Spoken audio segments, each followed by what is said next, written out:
मध्य प्रदेश के एक छोटे से गांव में शादी का जबरदस्त माहौल था। हर कोई डीजे की धुन के साथ नाच रहा था और इसी समारोह में बिल्कुल एक नई नवेली दुल्हन बियर पीकर परिवार के लोगों के साथ डीजे की धुन पर थिरक रही थी। वही गांव के कुछ लोग इनके नाचने गाने का वीडियो बना रहे थे और धीरे धीरे ये वीडियो गांव के लगभग सभी लोगों के पास पहुंच चुका था। देखा जाए तो शादी का ऐसा माहौल था कि हर कोई शादी को लेकर बेहद ज्यादा उत्सुक था, लेकिन इसके ठीक अगले दिन एक छोटी सी बात को लेकर पूरा का पूरा गांव मातम में डूब जाता है और जो सच्चाई सामने आती है वो हर किसी के होश उड़ा देती है। साथियों, आज की ये कहानी है मध्य प्रदेश के झाबुआ जिले की। झाबुआ जिले मुख्यालय से करीब 55 किलोमीटर की दूरी पर एक छोटा सा गांव है नारेला। इस गांव की आबादी लगभग 2000 के आसपास है। अब होता यह है कि इस गांव में रहने वाले एक आदिवासी किसान के बेटे की शादी थी। शादी में किसान के सभी सगे संबंधी पहुंच चुके थे। अब होता यह है कि यहाँ पर होने वाली शादियों में एक तरह की रस्म निभाई जाती है जिसे लोग मामेरा की रस्म कहते हैं। ये एक तरह की ऐसी रस्म है जिसमें मामा पक्ष शादी की जिम्मेदारियों में बराबर का भागीदार होता है और अपनी इच्छा अनुसार वो शादी में कपड़े, गहने, नगद, पैसे यानी कि उनसे जैसा बन पड़े वैसा वो इस शादी में योगदान देता है। अब होता यह है कि शादी के ठीक एक दिन पहले ये रस्म निभाई गई और जैसे ही ये रस्म खत्म होती है, परिवार और समाज के लोग एक साथ बैठकर शराब पीते और फिर खाना खाने के बाद देर रात तक डीजे की धुन पर नाचते हैं। देर रात तक गांव और परिवार के लोग डीजे की धुन पर नाचते रहते हैं और फिर इसी शादी में शामिल होने आई 17 साल की एक नई नवेली दुल्हन वो अपने पति कैलाश के साथ इस शादी समारोह में शामिल होने आई थी। हाल ही में दोनों की शादी हुई थी, लेकिन हैरानी इस बात की थी कि कैलाश अपनी पत्नी से पूरे 9 साल बड़ा था।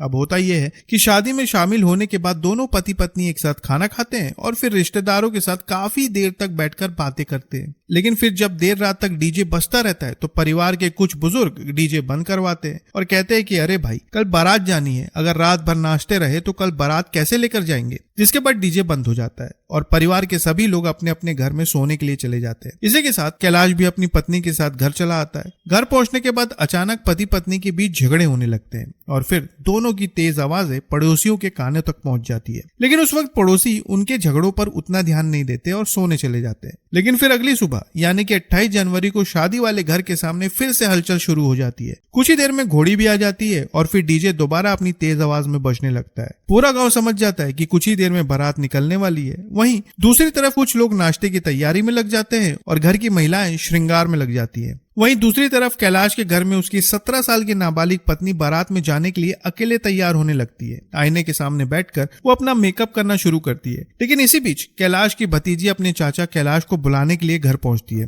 घर पहुंचने के बाद वो अपनी चाची से कहती है कि चाचा को दादा बुला रहे हैं। लेकिन उसी वक्त कैलाश की पत्नी भतीजी को देखकर इशारा करती है कि चुप रहो। वो कहती है कि चाचा शराब पीकर सो रहे, अगर तुम उन्हें जगाओगी तो वो फिर से उठकर मेरे साथ झगड़ा करने लगेंगे, इसलिए तुम उन्हें सोने दो और मेरी साड़ी पहनने में मदद करो। अब भतीजी अपनी चाची को तैयार करने में लग जाती है और साड़ी पहनाने के बाद वो वहां से चली जाती है। कुछ देर बाद दुल्हन जब पूरी तरह से तैयार हो जाती है तो वो अकेले ही शादी वाले घर पहुंच जाती है। वहां पहुंचने के बाद वो बियर पीती है और फिर डीजे की धुन पर दूसरी महिलाओं के साथ नाचने लगती है। घूंघट डालकर वो डीजे की धुन के साथ थिरकना शुरू करती है। कुछ लोग उनका वीडियो बनाने लगते हैं और फिर ये वीडियो गांव के हर शख्स के पास पहुंचने लगता है। लेकिन इसी बीच जब बारात निकलने वाली थी तो कुछ लोगों को कैलाश की गैर मौजूदगी समझ में नहीं आ रही थी। कैलाश कहीं दिखाई नहीं दे रहा था। पहले किसी ने इस बात पर इतना ध्यान नहीं दिया, लेकिन जब काफी देर हो गई तो कैलाश की बड़ी बहन लीला को चिंता होने लगी। उसने अपनी भाभी से पूछा कि भैया कहाँ है, तो उसने कहा कि वो बस आ रहे, तुम चिंता मत करो। लेकिन फिर जब कुछ और वक्त बीता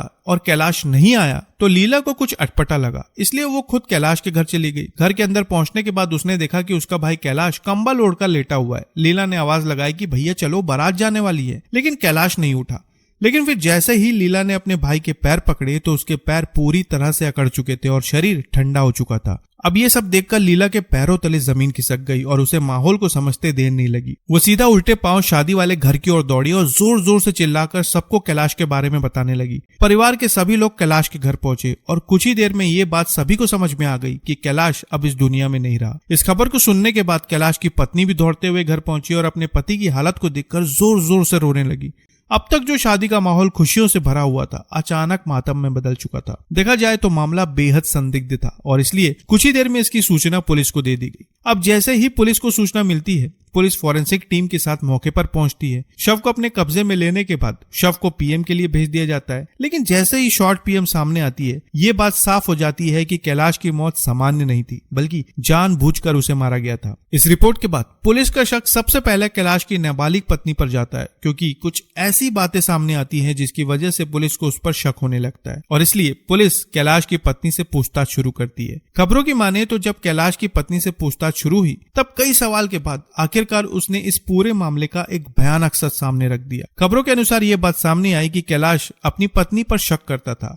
वो अपनी पत्नी को सोशल मीडिया पर रील पोस्ट करने के लिए मना करता था और इस बात को लेकर दोनों के बीच कई बार लड़ाई झगड़े होते थे। इसी तरह 28 जनवरी को कैलाश और उसकी पत्नी गांव की शादी में शामिल हुए। पत्नी डीजे की धुन पर थिरक रही थी और साथ में रील भी बना रही थी। उस वक्त कैलाश ने उसे नाचने और सोशल मीडिया पर रील पोस्ट करने के लिए मना किया और इसी बात को लेकर दोनों के बीच तीखी नोकझोंक शुरू हो गई। फिर शादी समारोह से लौटने के बाद दोनों के बीच विवाद हुआ और फिर कुछ समय बाद कैलाश अपने बिस्तर पर सोने के लिए चला गया। लेकिन उसी वक्त पत्नी ने घर में रखी पगड़ी उठाई जो कैलाश ने शादी में पहन रखी थी। उस पगड़ी से उसने रस्सी बनाई और फिर नींद में सो रहे कैलाश पर अचानक हमला कर दिया। कहा जा रहा है कि पगड़ी से रस्सी बनाने का तरीका उसने यूट्यूब पर सीखा था। लेकिन खबरों के मुताबिक गांव के कुछ लोगों का यह मानना है कि कैलाश की पत्नी अकेले ये सब नहीं कर सकती, क्योंकि कैलाश हट्टा कट्टा था। गांव वालों को संदेह है कि इसके पीछे और भी किसी का हाथ है। हालांकि इस मामले में पुलिस जांच कर रही है और जांच के बाद ही पूरी कहानी साफ हो पाएगी।